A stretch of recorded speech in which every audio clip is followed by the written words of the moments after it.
I welcome you to my 2022 T-Mobile review. And the reason I titled Does It Suck? Because for the longest, that's been the perception. When having discussions about T-Mobile, they suck. No reasoning, no true explanation, no context. Just they suck. So that's why I'm going to title it, this title to this video is going to be My T-Mobile 2022 Review, Does It Suck? And the reason I wanted to talk about that in today's video is because for those of you who are new to the channel for this video, who have recently joined or who have been a long-term subscriber, I have never used T-Mobile as my only primary. So I want to put that out there as a disclaimer. I have never used T-Mobile as my only primary carrier. So that's what I'm basing this 2022 T-Mobile review off of. I have always had AT&T or Verizon as a primary. T-Mobile was a secondary. It wasn't used much. I would just test it here and then to see if there are any improvements. That has been it. So now that I have your attention, so let's get into this video. So make sure you grab your drinks if you're new, if you're a long-term subscriber, get your popcorn. This is going to be a longer one, but I would hope that you guys stay tuned. Make sure you guys like it so we can get it into the algorithm. And I want to speak about T-Mobile very objectively today.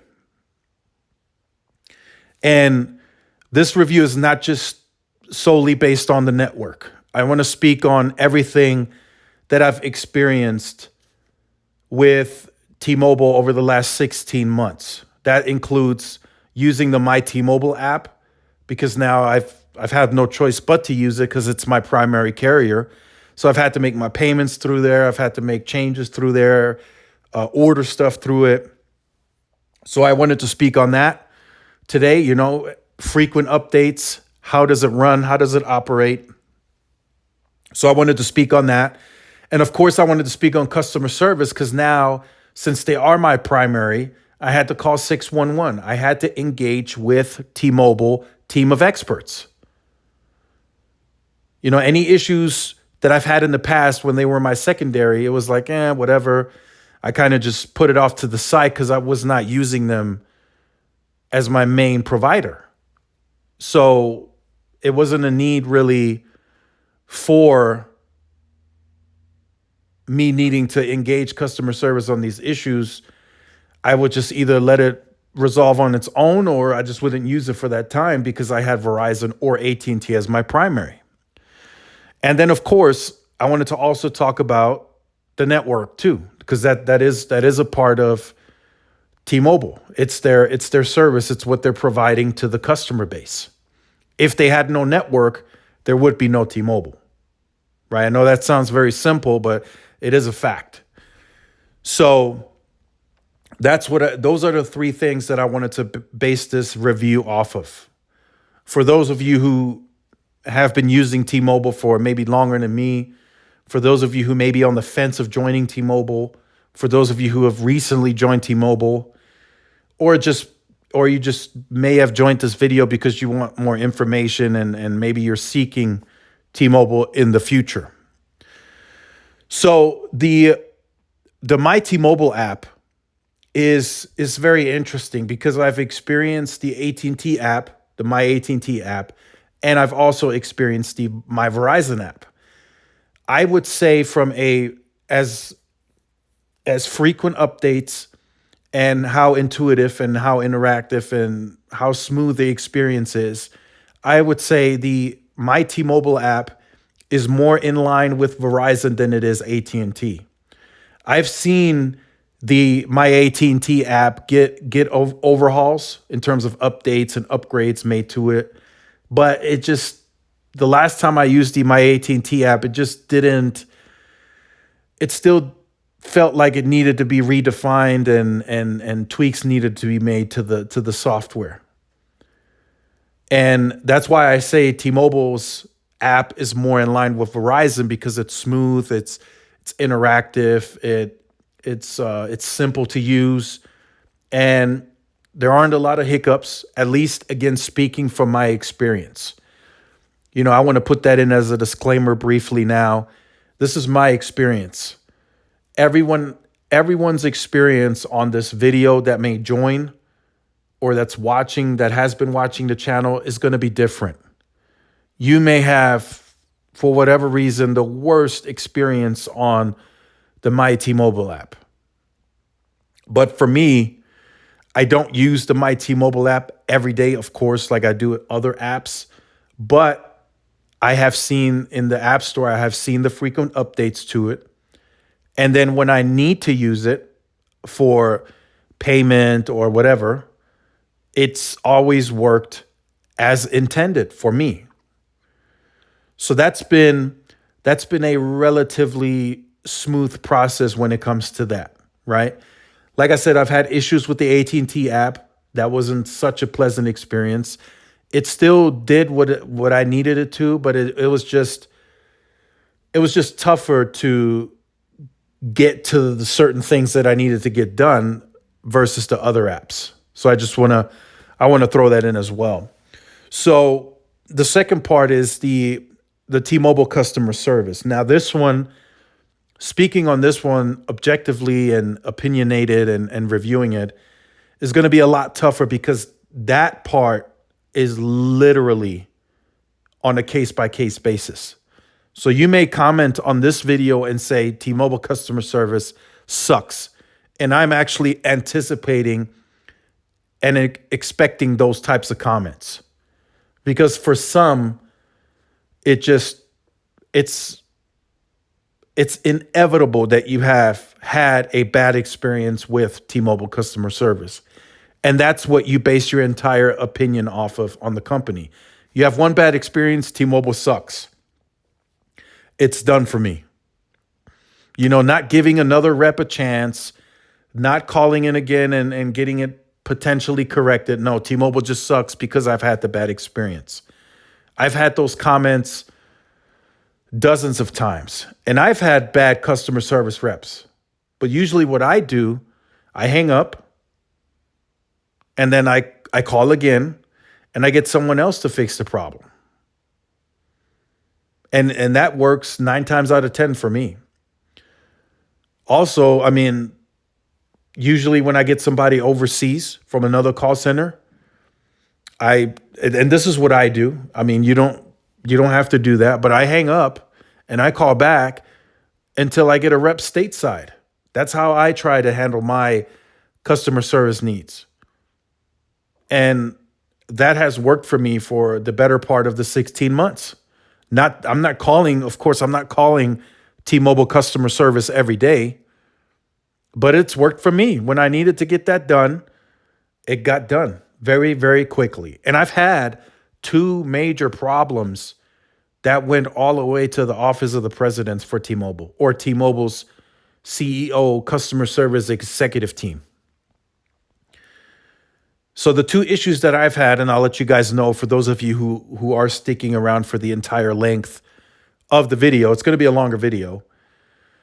I've had an issue where my debit card expired and I had a payment pause on my YouTube TV discount. So I have the T-Mobile home internet bundled in with YouTube TV. So I get the YouTube TV at 50% off. So I had a payment pause. And when I swapped out the cards to put my new card that I activated that's not expired, YouTube TV no longer honored the discount. I was now being charged at regular price. So to me, that was a big issue, a big deal. I needed to get that fixed. And, T-Mobile was telling me that, hey, that's a YouTube problem. And I told him, I said, sir, I've been trying to get in contact with YouTube, but this is already the 2nd month that they're charging me at full price. So T-Mobile fixed it on their end.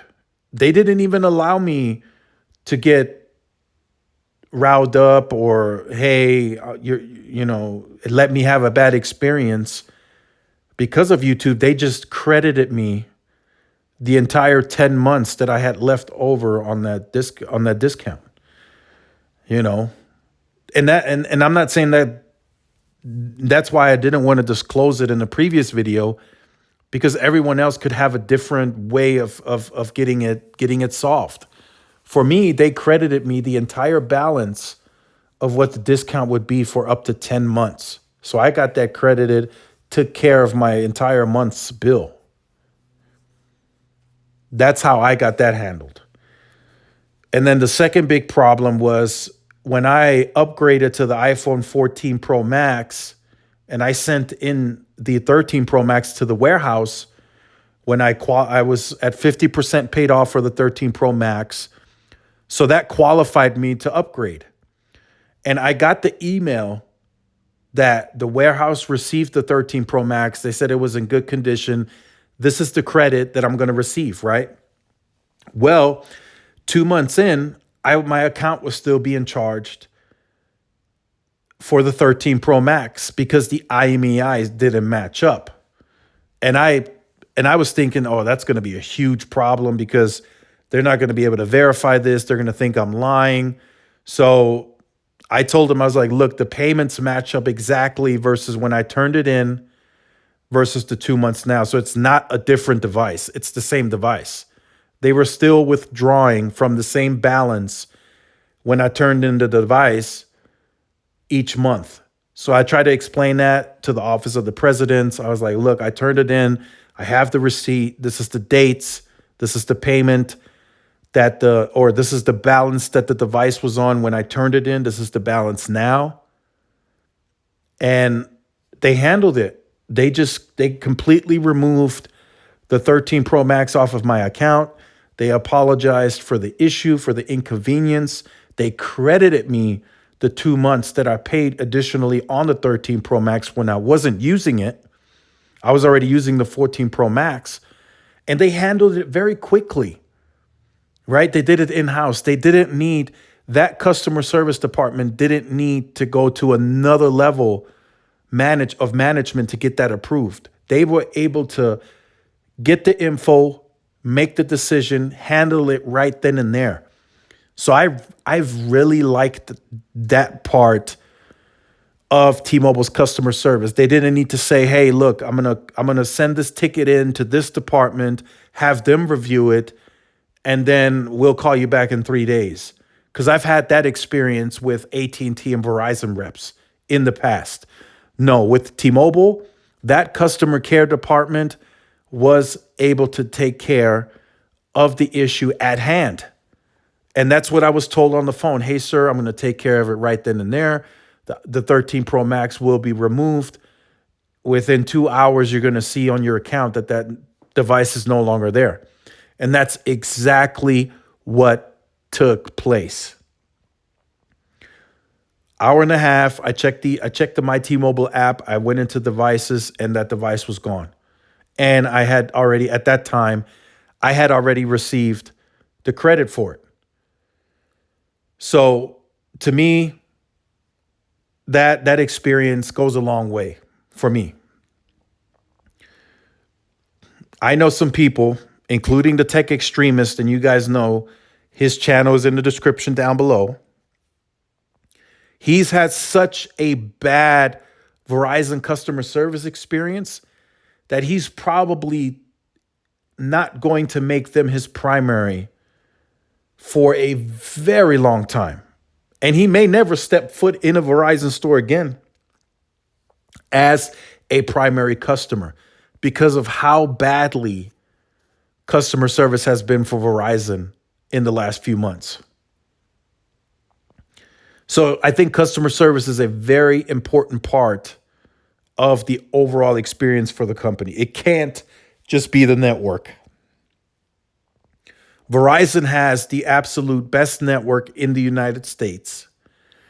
And because of the bad, horrible customer service experience, the Tech Extremists chose to make T-Mobile his primary. And they have taken care of him better than anything that Verizon has ever done. Same with me.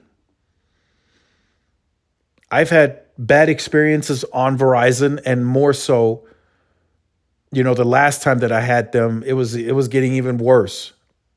And I've told you guys that story before, so no need to repeat that. So, and same with AT&T, I've had some issues where I wanted to upgrade a device. I tried to make a payment towards the device to get it to 50% paid off. That payment went to a whole nother account that I had at the time, which was Uverse, and they were never able to get that dollar amount back to the wireless side to get the balance paid off that I needed to pay off to get upgraded, to upgrade my device. That's how screwed up the AT&T systems are in terms of communicating properly. So I've never had that issue with T-Mobile. From a customer service perspective, even at T-Mobile's worst, if I've had problems with them in the past, it was never anywhere close as bad as what I've experienced with Verizon and AT&T in the past. So want to kind of close out the customer service review leave it at that, because I know everyone's experience is different on that.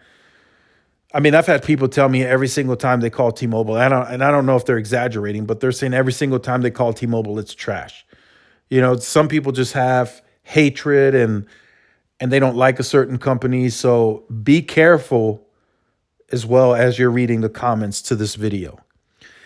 And then third, last but not least, the network. It's not the only thing that makes a company in the wireless industry, but it is a very important part. And I'll get this out the way very quickly at the beginning right now. You could literally get T-Mobile and it sucks at home. I know that's very, very harsh statement to make to open up this network review, but it could literally be like that. And that's for any carrier, not just T-Mobile. You could literally switch to T-Mobile tomorrow, get your deal, get your phones, port it over, and T-Mobile sucks at your house. It works everywhere else, but it's terrible at your house or at your job or at the movies that you like to go to. That's literally the case-by-case basis that you can witness in the wireless industry. But what T-Mobile has done, and now that's being streamlined because the other carriers are doing it too. T-Mobile has been offering test drives for a very long time. They have allowed it back during the Un-carrier days when that got started. They've allowed you to test drive the network using an iPhone 5. For those of you who remember that, you would put a credit card on file. They didn't charge it unless you didn't return the device. And they would send you an iPhone 5 and say, have at it. Test it where you work, play, and live. If it works, switch. And of course, that kind of stopped. And then they brought it back with a hotspot, which wasn't the best, but it still gave people an idea if T-Mobile worked where they work, live, and play. And now, with this recent Network Pass introduction for the eSIM and giving you 90 days to test the network, I mean, now it's completely streamlined because now AT&T is doing it with Cricket. Verizon's offering 30 days. I'm sure eventually AT&T will also offer it on their postpaid side with eSIM. So now it's streamlined. So you could literally, if you have an unlocked device that has eSIM support, you can download the T-Mobile app and test the network for 90 days.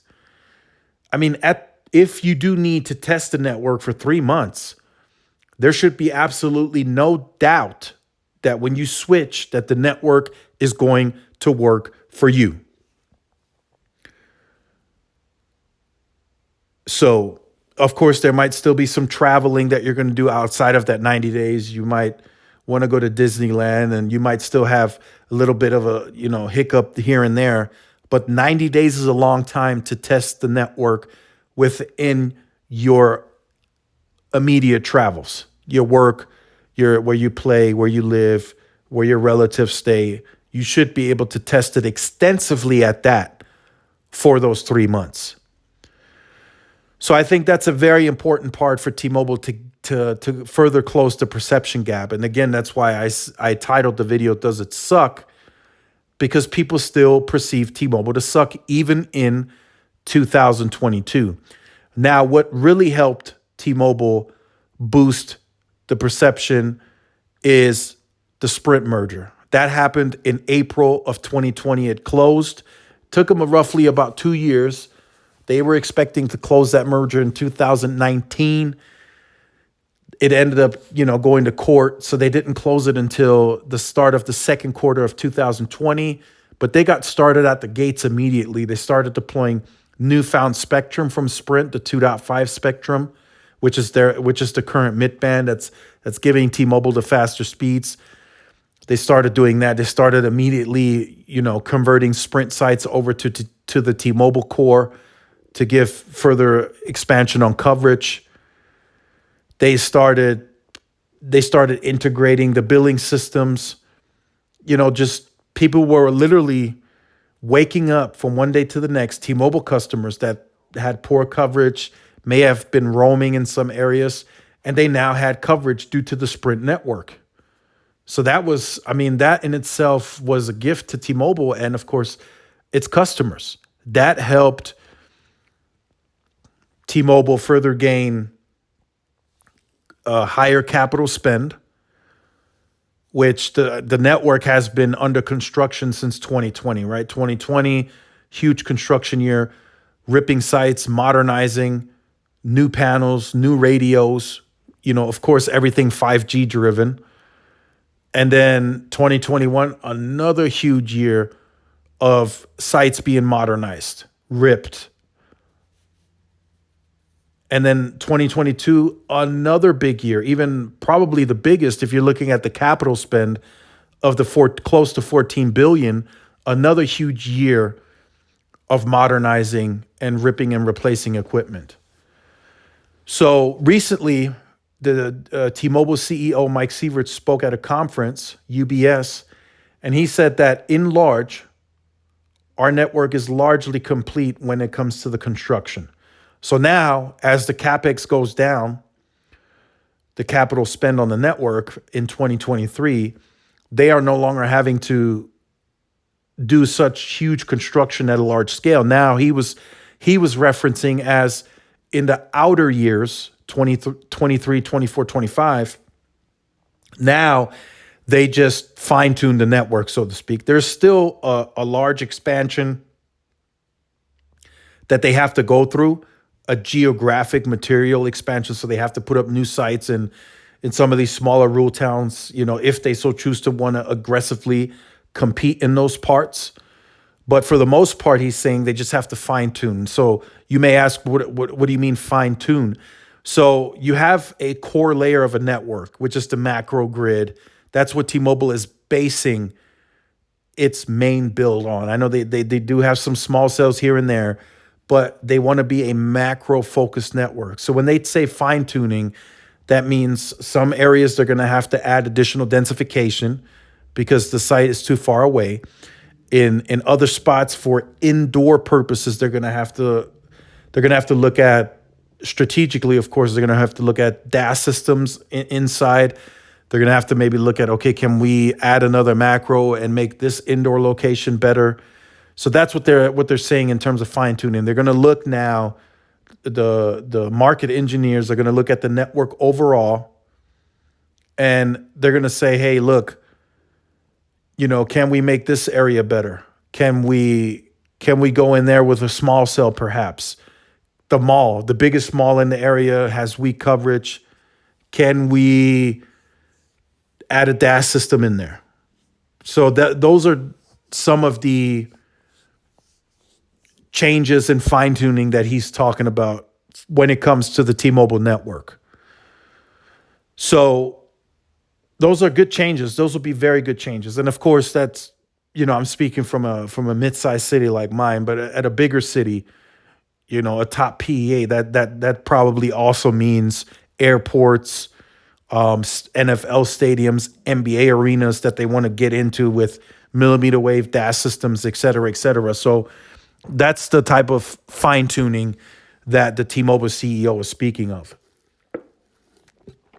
So that's kind of what I wanted to review today in this video, giving you my main 3 parts as to the experience that I've had. It's been great, but I do anticipate, if I do another review next year, I'm going to challenge T-Mobile. I'm going to want them to do more, right? I'm going to want them to cover areas like Nebraska that they had no native coverage in for decades. I'm going to want them to fine-tune that network, right? As they say, I want to see great coverage in the big mall. I want to go to an NFL game inside and have a great network, right? That's what I'm going to challenge them on in my 2023 review. As for making Verizon or AT&T potentially my primary, we'll see. That could happen. I might want to go back to them and see, okay, did they make changes? Did they improve customer service? Did they improve the app? So I got to go through those paces as well. But for now, right, T-Mobile has been a great overall experience for me. The network is getting better. They still have some fine tuning to do, even in my area, but it's getting better. It's getting dense. It's getting faster, right? But I would say the one part that I think T-Mobile has down pat, I think, is the customer service. I think the app, of course, could use some tweak. The website, T-Mobile.com, could use a few upgrades, updates here and there. But I think customer service, they have that down pat. Could they use more state rep sites? Yes, but I am hearing that is coming. So just keep all of that in mind as you make your buying decision on T-Mobile if you haven't already switched. But those are just my 3 points that I wanted to make in this review. For those of you who stuck around to the end of the video, right, you may ask, well, you titled the video, "Does it suck?" Well, does it really suck? And my answer to that is no. I have to say now, T-Mobile has a compelling competitive product. Does it need some fixing here and there? Yes, but so does every network. So from that aspect, that's why I speak on a compelling competitive product. Because for most average consumers, if T-Mobile can get them to buy in, it's going to work for most, as intended. So let me know what you think about this review in the comment section down below. Make sure you guys like, share, subscribe to my channel. Follow my social media outlets. All of it will be in the description down below. This is Tyrone with Tech Life. And I will see you guys in the next one. Peace.